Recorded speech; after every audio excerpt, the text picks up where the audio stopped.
Welcome to the Dork Forest. Jackie and her pals will never bore us. Shameless confessions about our obsessions will make us laugh and smile. So let's explore the Dork Forest and dork out for a while. Hello and welcome to the Dork Forest. This is Jackie Cation. You know the websites, JackieCation.com, DorkForest.com. AllThingsComedy.com is the new podcast umbrella, and they have a million other comedy podcasts. If you are looking for more podcasts in your life, that's a good place to start. There is, on JackieCation.com, an Amazon banner, so when you order from Amazon, and we all do, go to JackieCation.com, click on that banner, and then do your regular ordering, and I get a tiny kickback. Life is good. So if that's one way that you can donate and support the show. Another way is to buy merch at JackieCation.com, where I have t-shirts, CDs, and hoodies. I have some hoodies in stock. And then the donation button is there if you want to just donate directly. I'd love everyone to give me $100 a year. And if you don't have $100, well, give me what you can. Or just talk about and buy some merch. Do whatever you want. Anyway, the credits, of course, Mike Rickberg, Sarah Cohen just sang that song you heard. Mike composed and wrote that song, and he's going to sing Mexican Hat Dance again at the end. Vilmos will fix the website, and Patrick Brady is going to fix this audio. Thanks a lot for listening, folks. Let's get right into it. Hi, it's Jackie Cation. Welcome to the Dork Forest. I'm in Fred Armisen's living room in Portland, Oregon. Hi. Hi, Fred Armisen. Hi, Jackie. Here we are. It's neat. Thanks. Nice view. It's the light. And then you have a really cool kind of, I don't know what that character is. It's sort of the Jack-in-the-Box head, but a lady. Yeah, it's kind of like a smiley face. You know, one of the classic smiley faces, but it has like a whole regal queen outfit. Like it's very, it's a beautiful, beautiful outfit on this lady with the smiley face head and a crown. And then a backdrop of beautiful, different colored potatoes. Yeah, there's something it's very pretty, and it's sort of unironic, and it's just... It's completely unironic. It's just a celebration of all of those things that feels both real and whimsical at the same time. What's her name? Do you remember her name? Maria Joan Dixon. Maria Joan Dixon. I'll put her in the notes because that's neat. Yeah. And she's a great, brilliant artist. Cool. Local? Portland, yeah. There we go. I almost had a Portland... So yesterday, I did the live episode. Yes, I know. With Carrie Brownstein. I know. I heard she said it went great. Yeah, it did go really great. She is very nice. What a good, nice woman. Anyway, but she was also really into... Did she tell you what her dorkdoms were? No, she didn't. Post-World War I British literature. Yes. Yeah. She really likes a Virginia Woolf or a Somerset Maugham. Yeah. And a little sad sack. We talked about how sad kind of some of those books are, but she was like, she loves the journey. So it was neat. Yeah. That's so specific. It was very specific. And then there was a sociolinguistics. We also talked a little bit about that, where the use of language in modern society and how it's progressed from letter writing and whatnot. Right. And so she pointed out several, what she said were very dry but very interesting books about sociolinguistics that people could go to. Newer books? Newer books. Wow. Sometimes I wonder about, and I don't know what the name of this is, but not sociolinguistics, but the way that accents have changed through the years. Okay. So meaning that, there's accents around the country, Southern accent, Boston accent. Now, what have those accents changed from, say, 1970? So when you see a movie from the 40s, they've got that weird affectation and that we all do, that sort of that film noir kind of accent. Yeah. And then through the 50s and 60s, I think the American accent has changed. I just wonder, and I don't know the answer, how has it changed from 1980 till now? Right. Right, it must have. We must have sounded British in the 1700s or whatever in the 1800s. When I see newscasts from back then, I do hear... maybe it's my imagination. I do hear a change. No, because the last time we saw each other was at Bumbershoot. Yeah. Last September in Seattle. Yeah. And you were doing a bit where people would yell out an accent from around the country. Yeah. Was it around the world? Around the world. It was around the world. Yeah. Holy crap. Yeah. It was, I think there was somebody yelled out something from Munich and you were like, okay. Yeah. And it was, so I think you are you're very much fascinated by the sound of people's language. Absolutely, yeah. Because it's so crazy that it can change so drastically from such a short amount of space. Right, because you'd think it would be the same because of television. Absolutely. Or just being in the same country. Yeah. But you go to Scotland and you go from Glasgow to Edinburgh, and there's already they make fun of each other's accents. I'm like, how are you guys making fun of each other's accents? Can you hear the difference now? A little. Okay. I think they're more tuned into it. They can really break it apart. For what me, do you hear? I hear that, to me, Glasgow sounds to me like true Scotland, and Edinburgh always sounds a little more English, like a little less extreme. That's my simplistic version of it. Right. Okay. That's my. It's almost like saying the difference between, and this is me. It's all opinion. It's all opinion. Right. To me, the difference between Brooklyn and maybe Manhattan. Okay. To me. Well, Brooklyn, it always feels a little bit like they're hitting their D's and T's harder. Door. Yeah, I could. You want to do a little? $1. The dollar. $2. $2. $2. Yeah. And then what? How do they say $2 in Manhattan? I almost feel like in Manhattan there's barely an accent at all. So it flattens out a little bit. I think it almost sound it could be a non-accent. Manhattan to me sounds almost like parts of Oregon, parts of just. What about Wisconsin, where I'm from? Wisconsin is the impression that people do of Chicago. Mm-hmm. I think is actually Wisconsin. When people say car and bar and kiat, I think that's more to me. I think that's more Wisconsin. How do you say this now? Where did you grow up? Long Island. Long Island. Okay, so how do you say this word? Crayon. Crayon. You say crayon. Yeah. I grew up saying crayon. Just crayon. I've never heard that before. Yeah, it's like, do you have any crayons? So I suppose there's crayons. There's a little bit of a divot in it. I wonder where that comes from. I don't know. I mean, everyone's just sort of talking. What part of Wisconsin are you from? Southeastern Wisconsin, so kind of right by Chicago. Yeah. And I always think What's of the name of the town. Yeah. It's the dumbest. It's called South Milwaukee, but it's outside of Milwaukee. It's south of Milwaukee. Right. It's also east of Milwaukee. Yeah. It's a disappointment to us all. But it's in between. It's a little factory town in between Milwaukee and Racine. Okay. And there's a town right there called New Berlin that's always called itself New Berlin, but recently has started just calling itself New Berlin.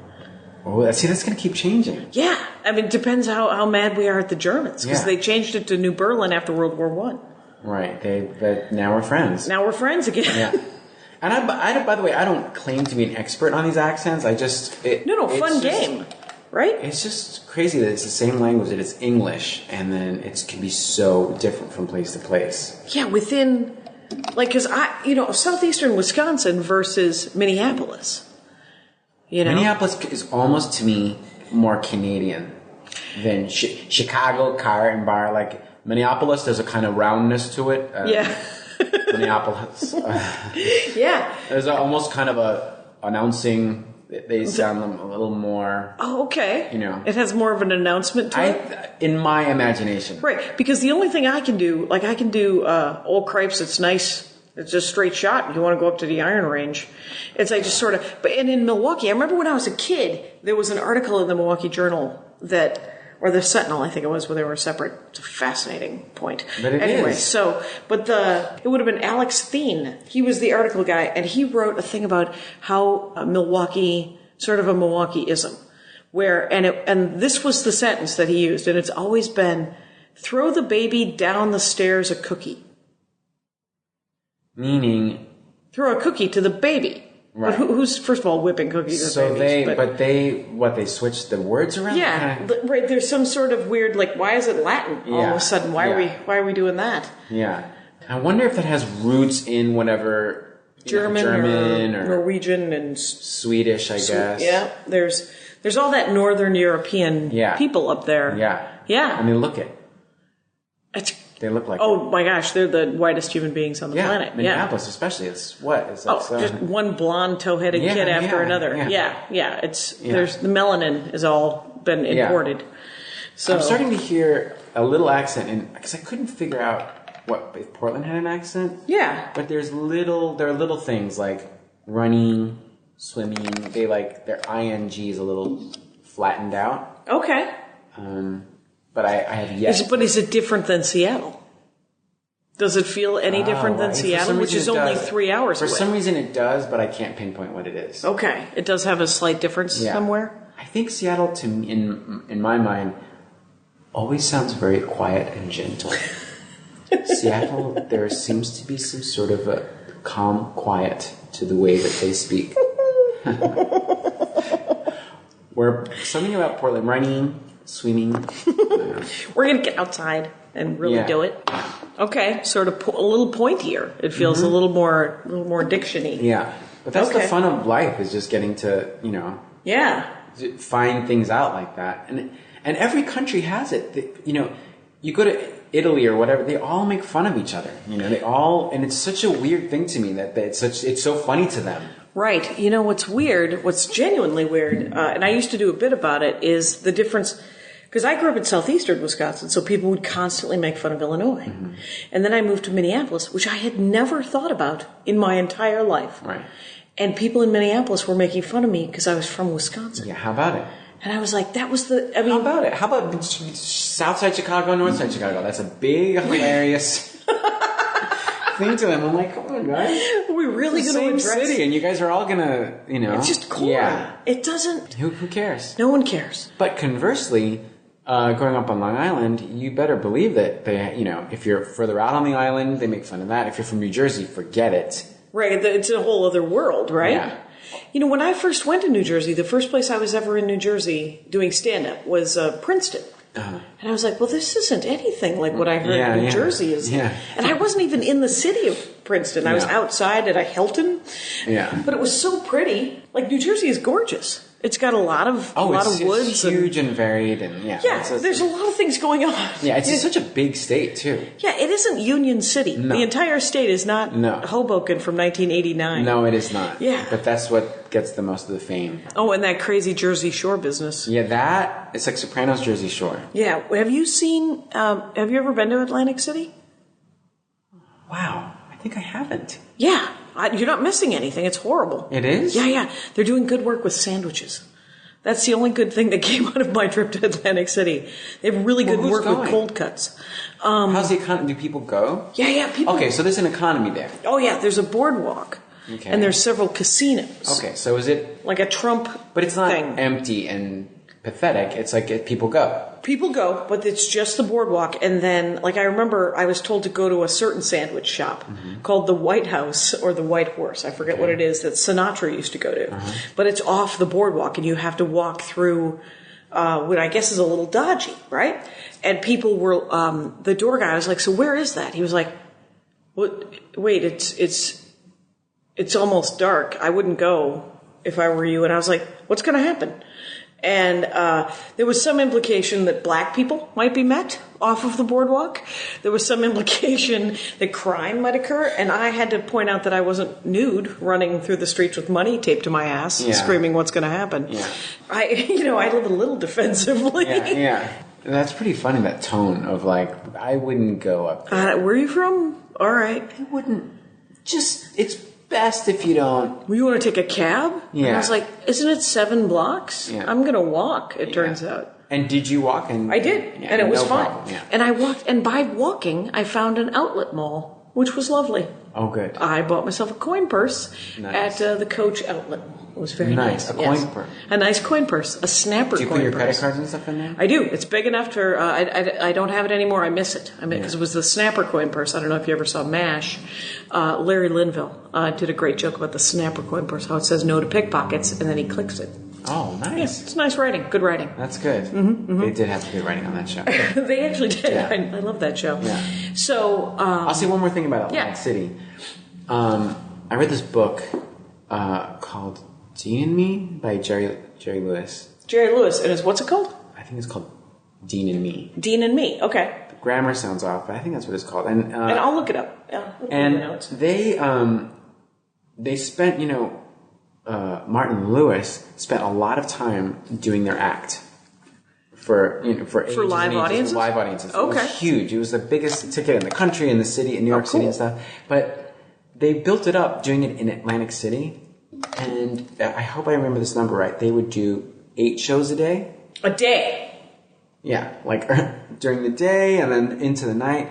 Yeah. They just perfected this thing. They did it over and over and over and over. That sounds horrible. Yeah. I don't want to do the same joke. I think that's how a lot of those people did it. Right. Because there's this new thing in comedy now where you have to write a new hour. And it's not new in Europe. They've been doing it for years. Right. But, Louis C.K. talks about it, how he writes a new year every year. And a new hour every year. Mm-hmm. And I don't want to. I write new stuff all the time. Mm-hmm. But I'm more than willing to go to the vault if it seems apropos. Oh, I'm into the vault. Yeah. I'm a fan of it as an audience member. Yeah, because who doesn't want to hear the classics? Who doesn't want to hear the classics? And also, I haven't heard all the jokes, and I am happy to hear a joke again. Yeah. So if if one of my friends does a joke that I've heard before, I love it. It's like doing a hit song. Right. I'm a huge supporter of it. I saw Bill Cosby, and he always closes. He essentially does like an hour and a half, right? And I saw him twice in 3 years. And the second time I saw him, it was an entirely new hour and a half, except for he did one joke about GPS. He repeated the one. He was the first person I had ever heard who did a GPS joke. And then the second time I saw him, he did the GPS joke in a whole other hour. And it was all great. But he closed both with like a Freebirdy kind of thing. He did the dentist joke, which I wish he would mix it up because I would love to hear him do the Noah joke. Because who doesn't want to hear the greatest joke? Yeah. Do it all. Yeah. I saw Jim Gaffigan recently, and he did a joke that everyone cheered for. Right. And then someone said to me, "Oh, he does this. This is like it's on one of his albums." And I thought, yeah, but I haven't heard it before. Right. So I'm not, this is new to me, so I'm really enjoying it. Right. I'm going to listen up very closely at whatever. And, I'm always writing. It's not that I'm not writing new material, but sometimes it takes, my speculation is 18 months. Yeah. Because I start a joke and it's 9 minutes long. Yeah. And then 6 weeks into doing it, it's 6 minutes long.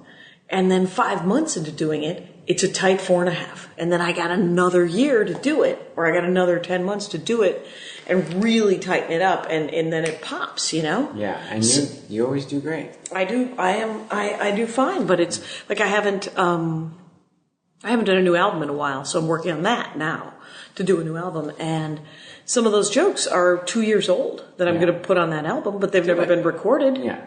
People will get to hear them in their homes. Oh, that's the way to treat it, I think. Yeah. So I like the comparison to music because it leads into, because I said, what do you dork about? Right. And you said Paul McCartney. Yeah. And he was in Wings, I believe. Is that correct? He was one of the members. He was one of the members of a band called Wings. Yeah. And he did Pipes of Peace. I think it was one of his. Yeah, it was one of. But that wasn't a Wings one. That was solo McCartney. Okay, so what draws you to because there's, speaking of north side of Chicago, south side of Chicago, right? The Lennon McCartney. Right. Do you have a preference, or do you just love them both for different reasons? I love them both for different reasons. Yeah. I don't with that group. I don't separate them and think like one's better than the other. I think they were all brilliant. Yeah. And it couldn't have existed without the other. Without a doubt. That's just, so that's, that I just feel like they were both amazing, and George Harrison as well, and Ringo. Yeah. For what he did. But Paul, my whole life I've really been into Paul McCartney and his solo stuff specifically. Oh. And when did he start going solo? 1970. Oh my gosh, okay. Because the Beatles broke up in 1970, and he put out his first album in 1970. Okay. But he didn't go right into Wings. No, he did like a few albums of himself as just Paul McCartney. Then he was Paul and Linda McCartney for an album, and then Wings was maybe the third album in. Okay. And then that group kind of changed a little bit, but then he kept that together until about 1980. Okay. So that's all the 70s. Full 10 years. Yeah. But I just thought of it because when you asked me, that's the first thing that I could think of that I know that I have that it speaks for itself. The amount of records of his that I have, how long I've been collecting his records. Right. So I tried not to wrestle with the question too hard in my head. Whereas if I kept digging and digging, I'm sure I could find other things that I was a dork about. Yeah. And then that was the first thing that came to me is like, I know for a fact that for as long as I've been collecting his records and been into him specifically, there's no doubt in my mind that I'm a dork about Paul McCartney. Yeah. And that has been... Did you get them new? Did you, like when you were a little kid, were you allowed to buy albums? Yeah, that's the connection that I had with my mom. Okay. That was the main connection, was that she bought me... I was too young to have really experienced the Beatles present tense. Okay. This is after they broke up. But my mom was into them, and she's the one who introduced me to their music. So it's... For all for our relationship, I've been close to my mom, not close to my mom, back and forth, but that's a very bonding thing for us, is the Beatles. Right, there's always something with one parent or another that you're like, this is the thing that we do. Yes. And that was your thing, is music or the Beatles? Yes. Or both? Both, but specifically the Beatles. She brought me this Beatles record, and it went from there. So, that's the one thing that linked us both. Yeah. And then from there, she bought me Beatles records as a kid, and then I just started buying Paul McCartney records. Okay. And I would save up, allowance money to get his records, and the older I get, there's one thing to like someone's music, but I am beginning to see that the way that he's conducted himself is the way that I want to be, as far as like reinventing yourself, because he didn't lean on being an ex-Beatle when he first started out in Wings. Right.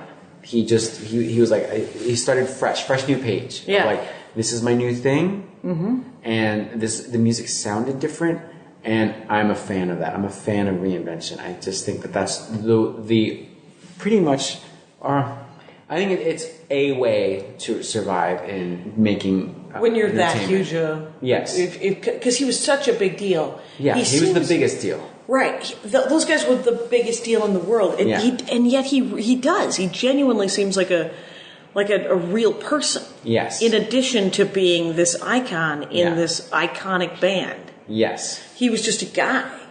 Yeah. Who was like, that's what I do. I want to music. keep doing it. Yeah. I want to keep doing it. Like it, don't like it. I mean, right. And if you buy it because of the Beatles, well, I hope you like it. Exactly. That's neat. I like that. And he didn't Elvis Presley it up. No offense to Elvis Presley, but the way that he would go to Vegas and just do his old songs, I think there's something about Paul McCartney that was like very experimental. Yeah. Very arty. He was an arty guy, and isn't like some of those, like I got the hits, the Wings band. I got that album. It's great. Yeah. I have one album of every band ever. Yeah. And, do you buy a lot of greatest hits? I don't. I just buy like I have the first White Stripes album, right? So I have like the Fun Dot album. Right. I have 2 Fountains of Wayne. I mean, I bought the soundtrack to Baz Luhrmann, the new Gatsby movie. Right. So I buy like one-off kind of stuff. So like I was talking to Carrie and I said, everything I know about punk rock, I know from the soundtrack from Repo Man. But that's all I've got, right? Yeah, but it's credible. It's credible, and there's no right or wrong way to like anything. Right. And it's just, I just don't know a great deal about it. And that's fine too, right? Absolutely. I mean, the thing is, you like getting music. There are people who also, music doesn't move them at all. The fact that you have those albums is like, that's not that you need my approval for that kind of thing, but like, great. Yeah, whatever it is. It's not that I don't enjoy music. It's just that there are people who like it and are completists. You know, I have other issues, right? I like to read an entire author. I like to collect all of the colors of this Beanie Baby. I don't, but I mean, if I did, but that would be my other. That's someone else's thing, right? With records, I like to get it all. You're a completist a little bit? Yeah. In fact, iPod-wise, I like to have whole albums on there, not just songs. Oh, okay.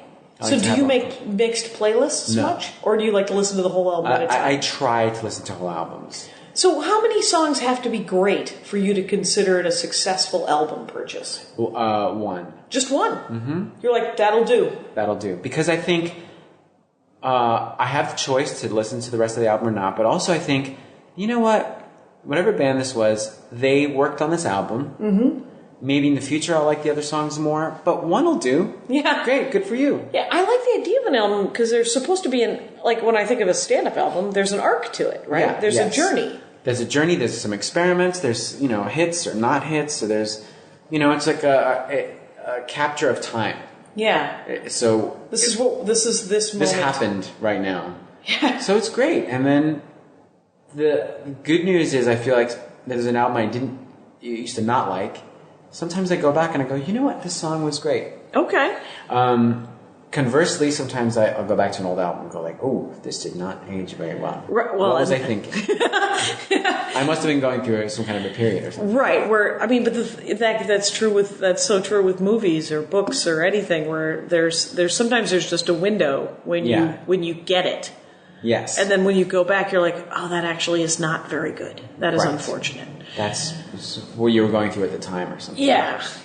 That's funny. So, do you have all of Paul McCartney's albums? I do. In all of their different iterations, sort of? Or no? There's some that I don't have on CD. Most of them I got on LP.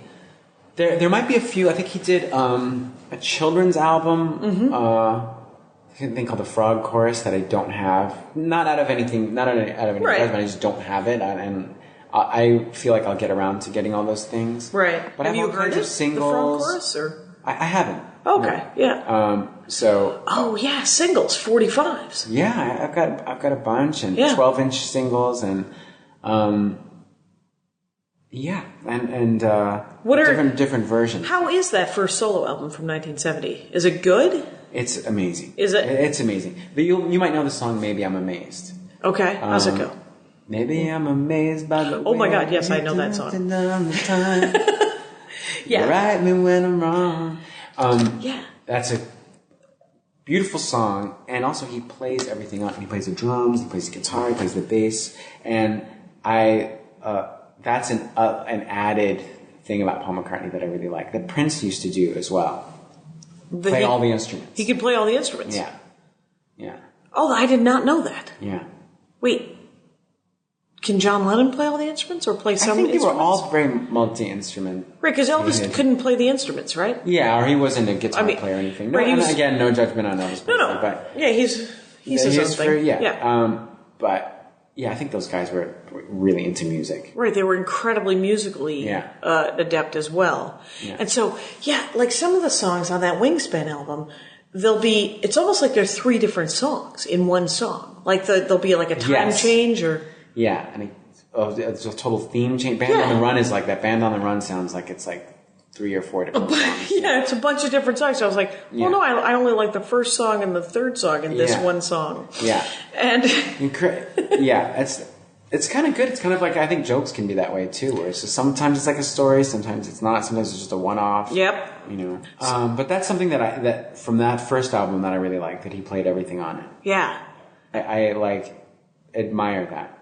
Does he still do that? Does he still play a lot of the instruments on the, or is he on studio? I think not as much. He's got this band now. Okay. And they're brilliant. So I think that was like an early thing that he did for a while. Okay, sort of. Band on the Run is almost like that. He plays drums on it.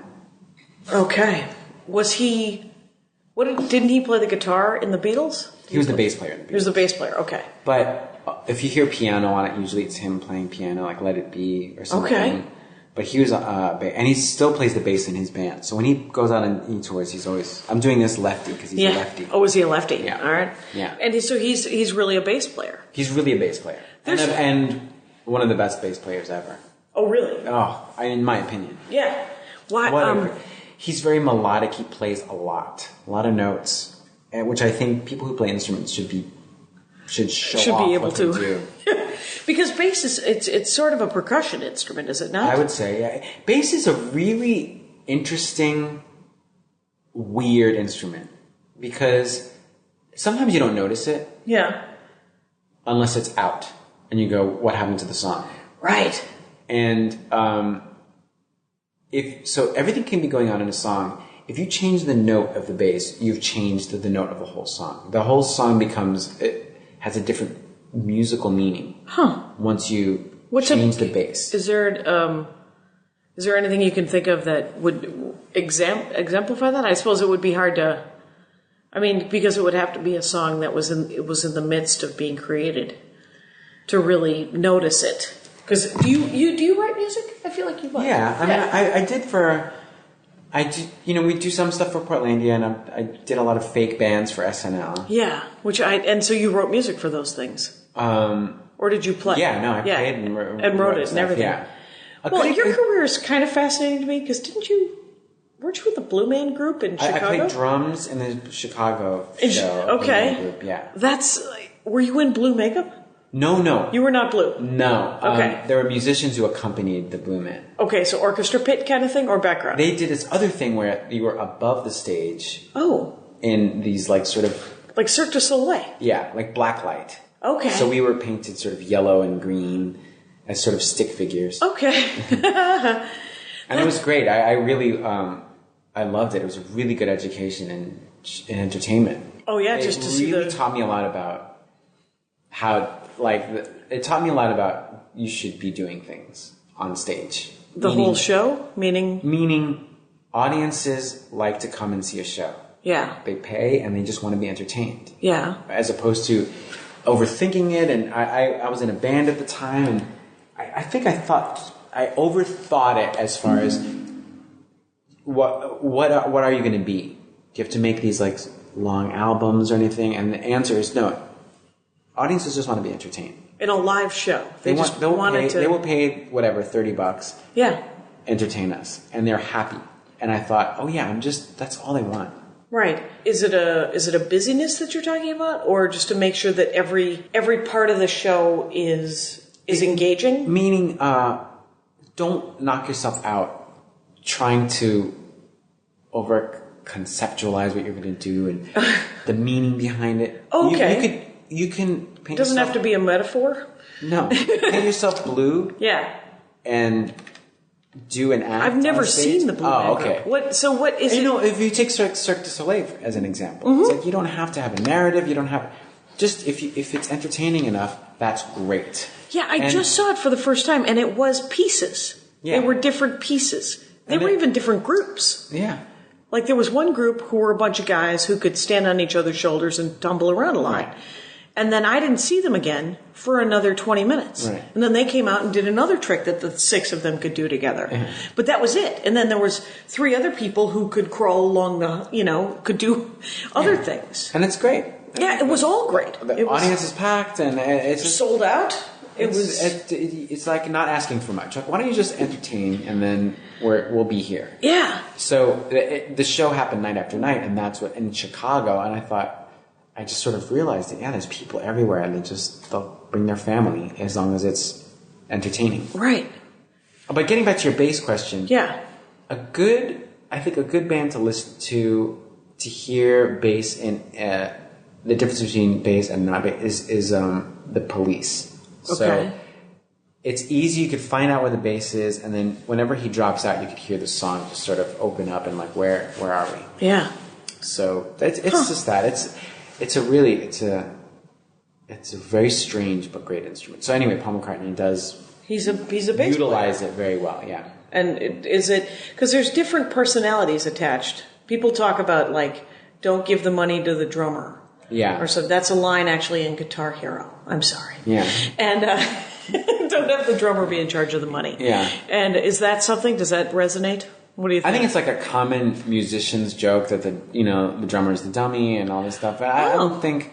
Wait, that was in marching band. They used to call that wasn't, and it never made any sense to me because I was always friends with the drum. Yeah, it's like a common joke because. The drum isn't a melodic instrument, so it's very repetitive. So it feels like it doesn't take... the caveman of the band. Got it. It's just it's a fair joke, but I think there's dummies all around. Sure. Have you met a saxophone player? Yeah. Right. Sometimes smart, sometimes not that bright. There's dumb singers, there's dumb guitar players. Sure. Yeah. There's sometimes the brightest person in the world, Piccolo. Yeah. That guy just bringing it. Yeah. And but you were also talking about because you played the drum. And so you hear the drum more often. Yeah, I'm a huge, fan. I'm a drummer first and foremost. So, I've heard that someone said once that a band is only as good as its drummer. So if you have a terrible drummer, your band can be terrible. You've got to have a good drummer. I feel like Genesis. Didn't that guy sing too? Yeah, that would be Phil Collins. Phil Collins. Yeah. Yes.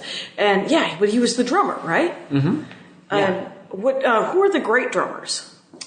In my book, Keith Moon, Stuart Copeland, Ringo Starr, Clem Burke from Blondie. From Blondie. Okay. Janet Weiss, I'm a fan of. What's she in? She played with Carrie and Sleater-Kinney. Oh, okay. Yeah. Okay. And Wild Flag. I would say Topper Hedden from The Clash, Dave Barbarossa, Tito Puente, the Latin timbale player, was great. I didn't grow up on jazz, so I don't know all the jazz drummers. I'm only coming from a rock place. Right. And I remember, because I come from a marching band place, and I loved, one of my, like my favorite instruments in the world are like the timpani, the cello, and the French horn, or the flugelhorn. I really like the flugelhorn. Interesting. Yeah, and let's go through that again. The timpani. Yes, I also like that instrument. Do you like the orchestral timpani or the marching drum kind of? The orchestral one, because it has a deeper. Yeah, it's really something. Yeah, it's always moving. What's this instrument? You know that instrument it's like a bell with a little. Hammer thing? I don't know the name of it, but it's like, I know what you're talking about. It's almost like a sound effect. Yeah. Right? Yeah. You hit the ball and it's like...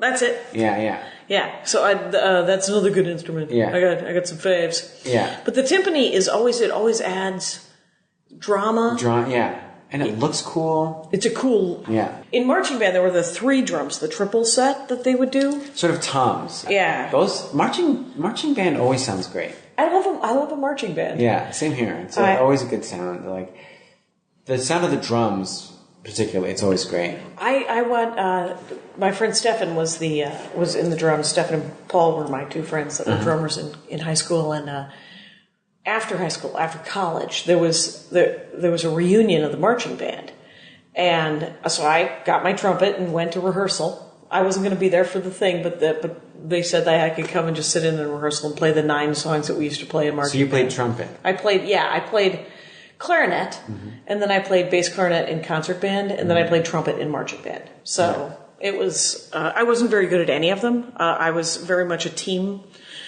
sure. But when they played the cadence, when you march, I laughed and cried because it was such a visceral memory. Yeah. Whenever you hear it's a beat, it's real sense memory. It's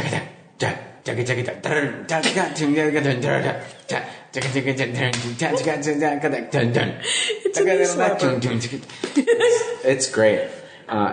It's a great sound. Did you ever hear Scottish drumming? No. It's marching band also. You've heard it in police, sometimes in police parades. Oh, police parades. And it's these really tightly tuned snare drums that sound like... Yeah? That's Scottish? I've heard it in Scottish bands. I don't know where it originates from, but that's how I identify it. It's sort of Scottish, like... very, almost it sounds like paper. That does. It sounds like thin. Yeah, very thin, but it's kind of cool. Have you played all different kinds of drums, or what do you like? Yeah, my favorite kind of drumming is, first of all, very show-offy drumming. I like a lot of flair and hamminess in drums. Yeah. which Keith Moon had. But I like Latin drumming, like music from Cuba and Puerto Rico and New York, really. Okay. Timbales are these high-pitched drums that Tito Puente used to play. They look like they're about half the size of a tom-tom. And they're very metallic looking. There's usually narrow. 2. They're narrow. Okay. There's usually 2 of them. They sound like bring bring bring bring bring ding ding ding dong dong dong ding. It's like this kind of very shrill, resonating sound. But a tone to it more than yeah. Not as much snare drummy as just a real. Yes, and very not rock and roll because it doesn't lay down a beat. It just kind of rumbles along to the song. It's kind of rumbling. It's very like the purpose of it I think was to make people dance and it did. So that's salsa dancing and all that. Sometimes you hear a little cowbell in it. Okay. But that is my favorite. That sound of the timbales is my favorite sound. Is the favorite. Okay. And is that sometimes used in a drum set? Or is it usually now a lot of fancy pants drummers will put it in their drum set. Yeah. But traditionally, it's a man standing or woman. Standing. Right. Sheila E. was brilliant at it. Oh, really? Is brilliant at it. Yeah, Sheila E. That's her instrument. And you stand, and it's these 2 drums, sometimes 6. Mm-hmm. And you sort of stand and you just play along. Oh, that's awesome. Yeah. Yeah. Have you done any salsa dancing? Have you done that? Yeah, I took salsa dancing lessons when I was in Chicago. And then I got really into salsa music, and I had like a salsa band for a little while. Just played with them? Yeah. Okay. But not a professional good one, just more like sort of, I want to have a salsa band. Right, and just hang out and play salsa. Yeah. Which is, I think is because Carrie was talking about that one of her sort of, she doesn't meditate, she'll practice guitar. Uh-huh. And it'll bring her to kind of a zen place, yeah, you know? I can imagine that. Yeah, so I think that's, doing stuff like that, like it's also creative, but it's not the creative thing that you do. So right. it sort of very much refills your coffers of this is just for fun. Yeah. Whether we're amazing at it or we aren't, it does not matter. Which is great. It's Yeah. like the uncool definition of it would be hobby. Right. Right. Hobby is such an antiquated word in a way, but really, if you get down to it, that's exactly what it is. It's a hobby. Right. Well, I have friends who play like pickup basketball, you know, and who just or play basketball with their friends, or they go out and they play kickball, and they end up drinking some beer, but they kickball, you know, and that's just a silly fun, and it's athletic, and they want to win, but they're not married to the competition. No. Yeah. So I think that that's so good to have that kind of thing in life, because, you know, like we do stand up. You know, you do some acting, but if you could do everything, like if you could do painting, and if you could do music, and if you could, it makes your whole life more grounded, because you're not going to be good at everything. No, and it's good for your brain, I think, to have a part of it that isn't focused on being the best, or that's it's just like something that you can just enjoy for itself. Yeah, I feel that way, especially about paint. I don't paint, but looking at paintings and just appreciating art. Appreciating it is kind of like that's another. It's like a version of a hobby that like it's a nice in this subject that we're talking about. It's like I don't paint, so it's so easy to not have to deal with like feeling competitive or I gotta get better. And it's like no, all I have to do is look at this painting. Right. That's my job right now. That's it. Yeah. And you like it, you don't like it, and then you go, oh, I guess whatever. I don't know anything about it. Yeah. And when somebody does know something about it, like I went to the Guggenheim with my husband, who has a degree in fine art. And as we go up the circle of the Guggenheim, it becomes more and more modern and more sort of, I don't know, I'm sure there's an artistic word for it, but like existential or just like a weird, like there was a dot, a giant black dot that was pushed up against the side of the painting. And all it was a black dot on the side of this piece of canvas. And we got to it, and I said, now here we are. I don't know what this is, and this is where the mocking usually begins in my head, because I don't know what the hell I'm looking at. And why this would be here, right? Why is this something? And he had an answer. He had an answer because he knows more about it and cares more about it. So his answer came from a sort of an art history. Art history. Yeah. Okay. Because of what? When it was from? When was it from? It was modern art, and it was from the 60s or the 50s or 60s or something like that. And he was talking about, what do you mean? Well, there's context. Oh, right. Context to when it happened. Yes. Yeah. He had context from the time, and he had context from where art was. Why does he know this? Because that's what he studied. And he studied art? Yeah, he's a degree in fine art at UCLA. Wow. Yeah, and... What a thing to know. Right. I mean, that's a really cool... Yeah. Like, everybody is so interesting. It's like when anybody... Like, James P. Connolly just did an episode on Elvis, and he knew more about Elvis than I would ever want to know about Elvis. But I learned things... Like, Elvis was fascinating, right? Oh. And can you imagine? Yeah. He said that, and I had never thought of it this way, is that Elvis Presley was the petri dish of fame. He was the first guy Interesting. to whom everyone was like, no, you're going to do these 30 movies. You always have to do this, and you are amazing. Yeah. Like, I guess in Clambake and other movies, because he was doing 3 movies a year, and he would just show up for his scenes, and they stopped worrying about continuity after Blue Hawaii. So he was on Clambake, he's singing some song, and he's wearing nightclub clothes. Everybody else is in bikinis and swim trunks, and he's wearing a black turtleneck and dress shoes. Yeah. And they were like, he only has 2 hours.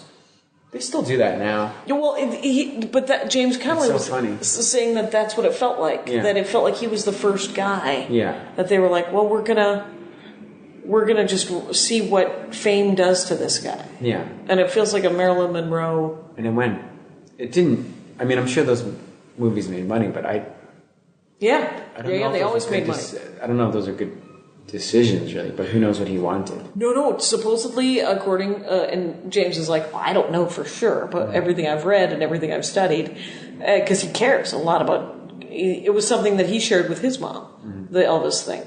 And so, he was like, Elvis, at one point wanted to act. He was offered A Star Is Born, the Chris Christopherson part. Really? And the Colonel made him turn it down. Why? Because it wasn't an Elvis movie, it was a Barbra Streisand movie. And Elvis was mad. He was like, It would have been a thing for him. It would have been the best because, and I guess the producers were like, no, he doesn't even have to act because this part was essentially written for him. He is that guy. Yeah, me neither. How crazy is that? I mean, everyone knows something like that, right? Yeah. I mean, that's what the Dork Forest. Yeah. There was a petri dish, I guess, for maybe music fame. I wonder if there were, and I don't know the answer to this. In the 20s, I think there were some stars but I don't. Like Jelly Roll Morton, or that was more the teens? I mean, movie stars. Oh, Petri dish of Fatty movie stars. Arbuckle? Yeah, or Clara Bow, or Charlie Chaplin. I mean, they were celebrities. Laurel and Hardy were celebrities, but I don't think they ever had to be used the way that Elvis Presley was. Right, he was. I mean, there's something sounds a little amiss in how his life was handled, but Yeah. Certainly Clara Bow and Rudolph Valentino, maybe? Rudolph Valentino, like they were. That must have been a new kind of fame at the time. Right, because it's sort of like the invention of television and film and all these things made everybody's face so much more recognizable. Yeah. That you couldn't, and television, I mean, Elvis came up in that TV era. Right. When it was just, I mean, when you walk around, you are recognized probably, but it's not like you're mobbed. It's not like you're on one of the 3 channels that exist. Right. And that's a level. That's another level. that's a whole other level. Yeah. Like I saw George Clooney one time. No, better example. I saw Bill Murray at lunch and in LA. And granted, it was in LA, so everybody studiously ignored him so that he could have lunch. But the ratcheting up of just the attention span, you got to feel that coming at you. Where you're like, I was just going to have a salad. Is that something? Can I just have a salad? Yeah.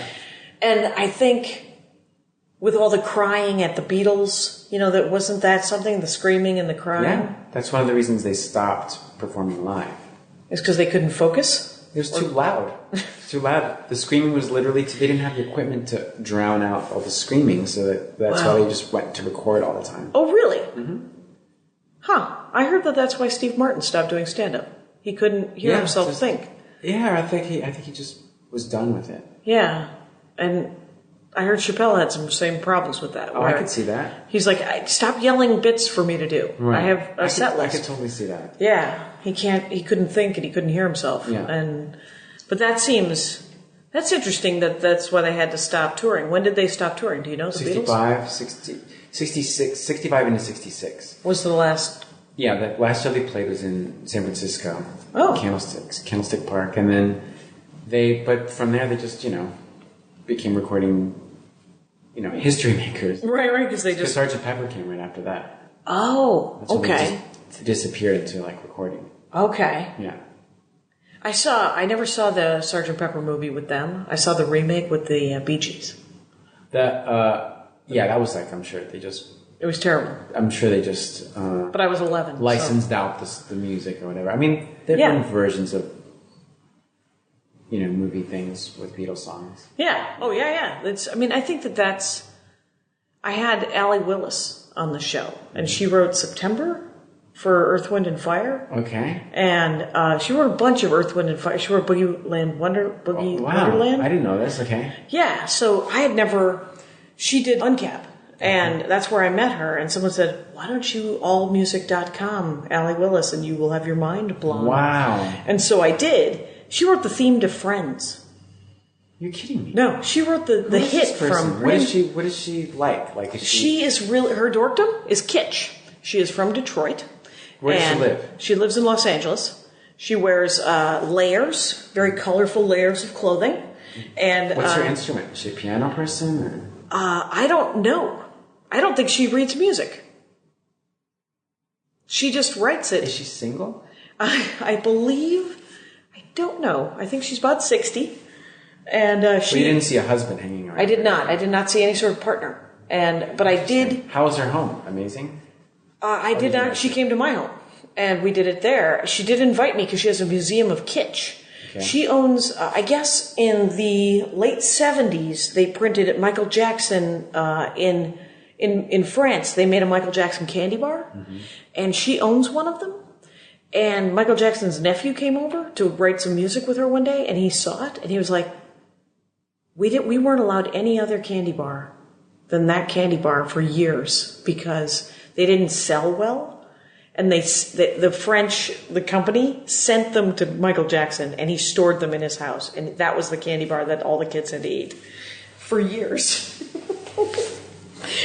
It's a walk down memory lane in the dark forest. I know it. There's something sweet about that. I guess literally. But I understand it was terrible. Okay, my candy bars didn't sell. I'll just give them some. I mean, just give them back to the guy. Good for him that he put them to good use. Right. And the nephew was like, they were so gross. It was just like a milk chocolatey kind of plasticky. Really? Yeah, it said it wasn't good. That's too bad. There was a reason why. Because if it's from France, I'm expecting some good chocolate. Right. It would have been if it would have been good chocolate. Yeah, if it would have been nice European chocolate, it might have sold better. But it was, I guess, a sad American chocolate from 1960. Come on, 79. American chocolate companies. Rise to the occasion. Right. You're overseas. Yeah. Let's do this. Go crazy. Mm-hmm. So you have you been to France ever? Let's talk about travel briefly. Have you been everywhere? I've been a lot of places. I haven't been to Asia. No? But I've been all over Europe and South America. Oh, that's right, because your mom... My mom's Venezuelan. Your mom's from Venezuela. And we lived originally. in Brazil for a couple of years. Oh, that's nice. In Rio de Janeiro. Did you ever go to the festival? The big carnival? The carnival? The carnival was kind of all around.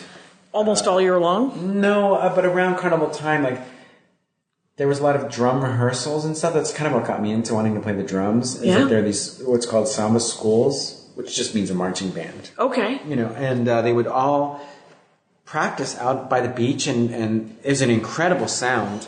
Many, many, many drummers at the same time playing it, and it was the best. That music still makes the hairs on the back of my neck stand up. And it's samba music, and it's mostly just drums? Yes. Or is it every instrument? Mostly drums. Mostly drums. And how many drummers are we talking about?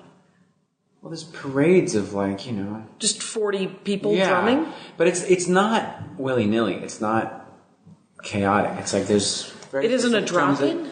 It's like a bunch of them will have something called surdos, which are these big, almost like timpani, but played with one hand. Okay. That keeps the low notes going. Yeah. There's little panderas, these little sort of tamborini drums, these kind of snare drums, go-go bells.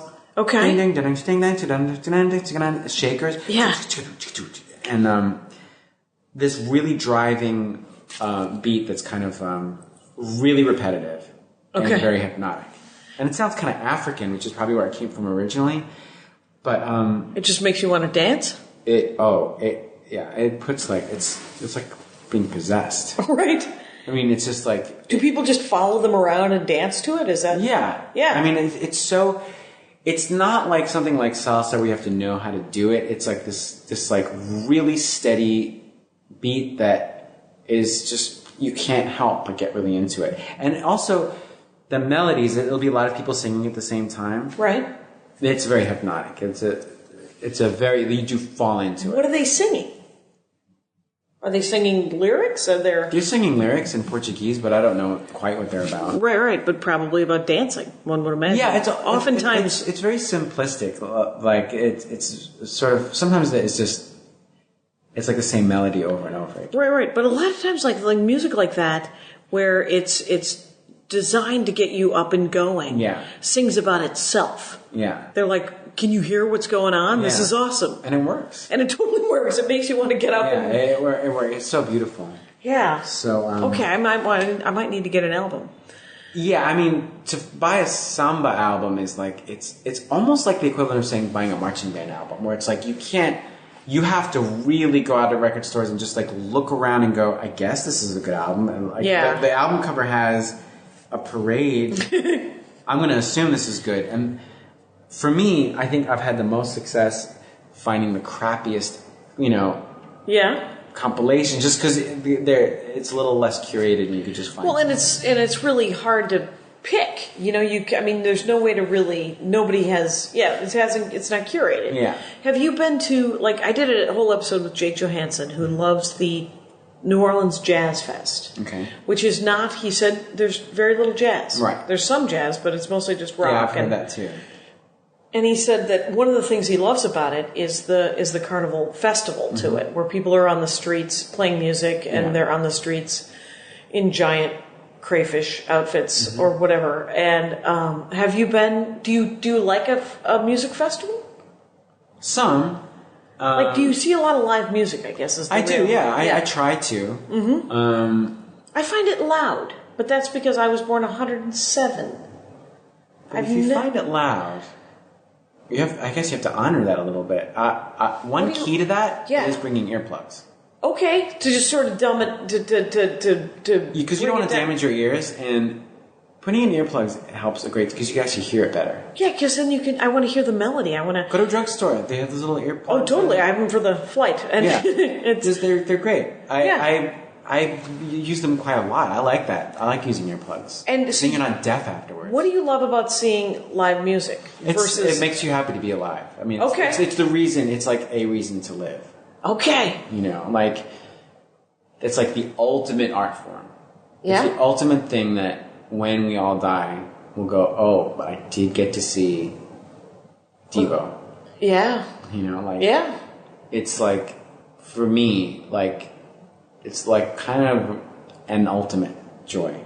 What are some of the greatest bands you've seen, live? That were great concerts at the time? I mean, because there's a million great. You saw the Clash play. Yeah. I was 16, I think I was 16. And it changed my life. Yeah?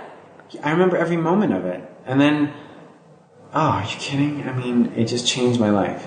Just because you had heard the album so much, and then you went and saw them? And then I worshipped them, and there they were. Their songs. Huh. How big was the audience? Was it big? Was it the heyday? Oh, definitely. Okay. It was, they never quite played arenas when I saw them, but it was still a sizable audience. And a place called the Pier 84 in New York. So it's like a pier and a crowd. Oh, so outdoors? Yeah. Was it an outdoors thing? Yeah. What a dream. But I've seen a million bands and little teeny places that changed my life and big places that changed my life. And I've seen Prince, 10 times, 15 times or something, and every time it's been life-changing. Every time? Yeah. He's incredible. What's he doing that I don't know? What's he like? His whole existence is performance. So he makes each performance seem like it's the last thing. Yes, very special. He keeps going and going and going, and he plays the bass, he plays the drums, he plays the guitar. He stops his band. We'll sort of do a dramatic sort of talk about something. He dances like crazy. He really makes each performance, he makes sure that you leave going like, that's the best thing I've ever seen. That's hit neat. After hit. His musicians are the best. He's the best. Right. He sings like there's nobody else. Huh.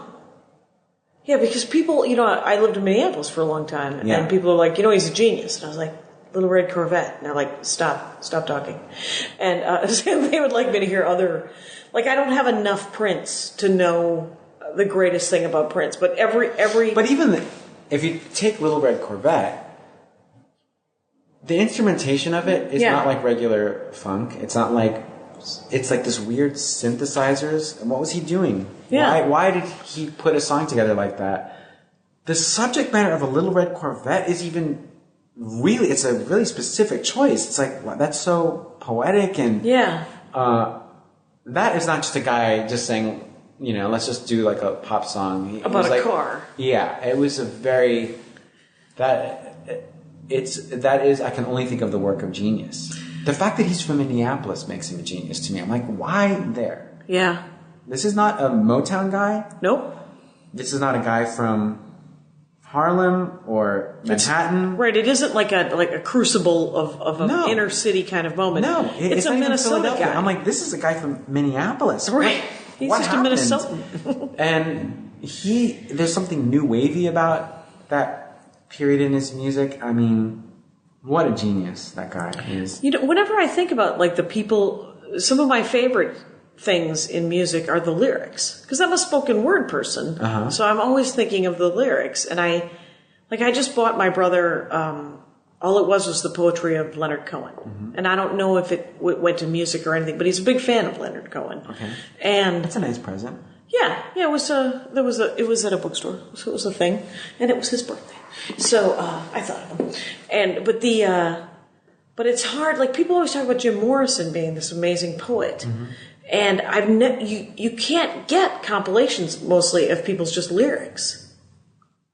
You have to listen to him in the context of the music. I guess you do. I mean, maybe that's because of the way they designed it. Right, that's part of it, right? But, it's the whole picture, right? Yeah. Or something? But there's some lyrics that I would agree would deserve. Are poetry. They're just gorgeous. Yeah. And they resonate in there. And it isn't, I mean, Joni Mitchell's it's beautiful. Yeah. But there's other stuff that you're like, well, that guy, it's the Pogues, like those guys they're screaming and they're swearing and they're talking about drinking, but they're also talking about life. And it's so beautiful. Yeah. And I have to figure out, I think, a way for me is to marry those two and to accept the music with it. Because sometimes I want to separate them and go, I appreciate it. That's okay. Yeah. But that's all right. If that's the way you listen to it, that's great. I like to be able to understand the words too. Yeah. And if I can't, sometimes I don't, and I'm like, what's happening? Yeah, if I can't understand them, I want them to print them in the jacket. Yeah.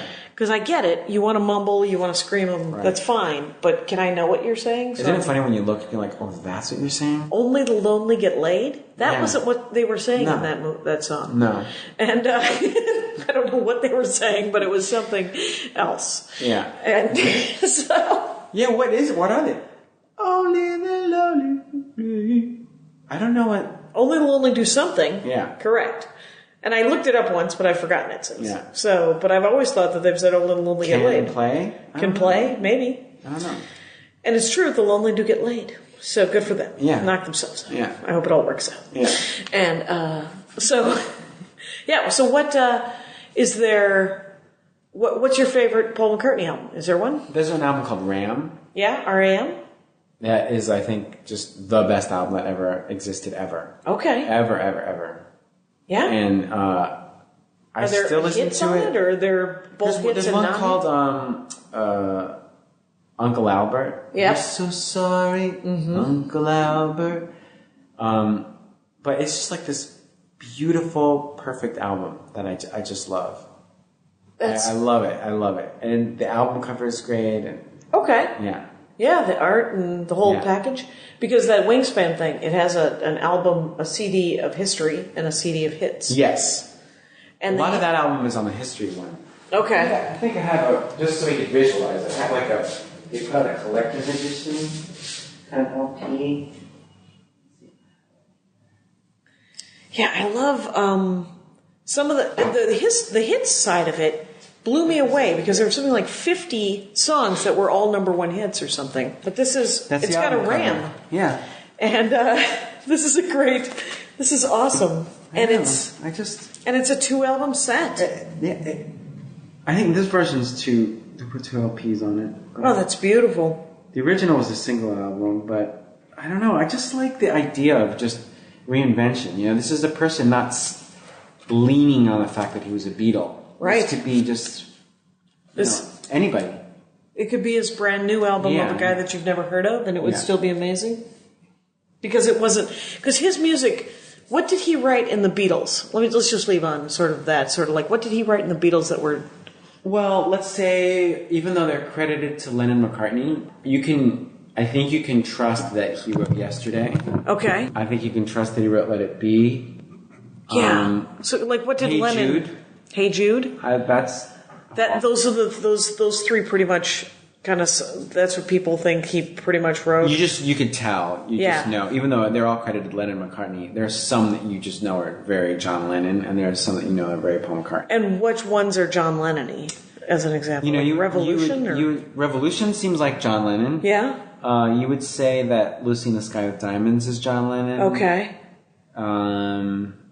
Okay. Yeah, that's Come Together. Very John Lennon. All right. Fred Armisen, thank you so much. My pleasure. And Jackie, it's great to see you again. Great to see you too. This is, thanks for listening, folks. I hope you had a good time. It's great. Hey, it's Jackie Cation at the end of the show. I'm just here to tell you where I'm going to be the next couple of weeks doing stand-up comedy. I'm in Los Angeles, of course. You can always check JackieCation.com for the actual hot links and all that stuff. But I'm in Tucson upcoming Labor Day weekend. The week after that, I am in San Francisco doing a live The Dork Forest in the Mission District at some video store. Feel free to check JackieCation.com for ticket links and links to where it's going to be at. Thanks again for listening, folks. Take care out there. My hat, my hat, my hat. They're dancing around my hat. My hat, my hat, my hat. Well, what do you think of that? If it looks like a Mexican hat dance and it sounds like a Mexican hat dance, it's most likely a Mexican hat dance. So take off your hat and let's dance. Yay! Oh my God. Why don't we just call that as the end of the show?